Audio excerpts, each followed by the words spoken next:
Welcome to LCO Law. This is a discussion on asset protection. And here we're talking about the very essential aspect, right? Last but not least, controlling for the 7 Ds of doom. Okay. The 7 Ds of doom. So, what are the 7 Ds of doom? These are both doom like for you personally and your family, and they can be doom for your business if you don't control for them, if you don't plan for them. So, first one is death, right? If you pass away, what happens to your business? Who knows how to run your business? Who knows how to operate that? What happens to your personal assets? Are you then, because you haven't done proper planning, forcing your family to go to court? Probate court takes many years. And if there's anyone who doesn't agree with something, it can take a substantial amount of time litigating. Disability. So disability has to do with, right, if you become incapacitated, if you no longer are able to make decisions for yourself, who can step up and run your business? How are they going to talk to your clients, your customers, your vendors, your referral partners? If you become your disabled personally, right? Who's going to help you run the things that you need run, right? Who's going to help you make medical decisions? Who's going to help you with like management of your financial assets? So those things need to be addressed for and controlled for.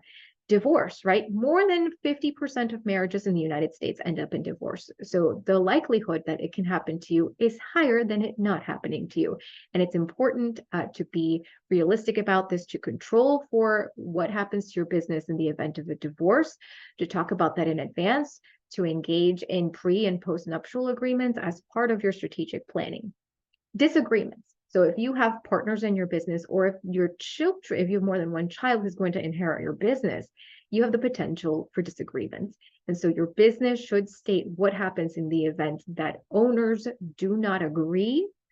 Who gets to be the tiebreaker? How are disagreements resolved? And how to do this in a way that prevents as much as possible going to court to litigate, because business disputes on average in Florida can make you lose out on about $100,000 in legal fees and court costs. Debts. Okay, so debts have to do with, if you have a business, who's going to be the personal guarantor of the business? How do you determine how much debt the business can undertake in a way that's sound? What is the type of debt that you are not going to accept because it's too risky for your business? These things need to be discussed and planned in advance.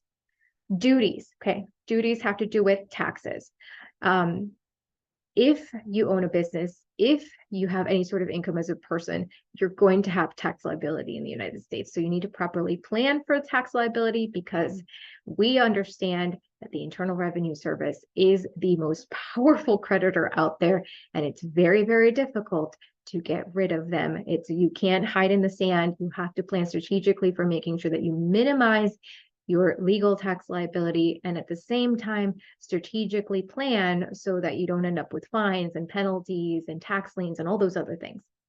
And finally, done working. Okay. All right. So this means, like, if you want to retire out of your business, how is that going to be structured? You should think about that way in advance of retirement and plan for that before then.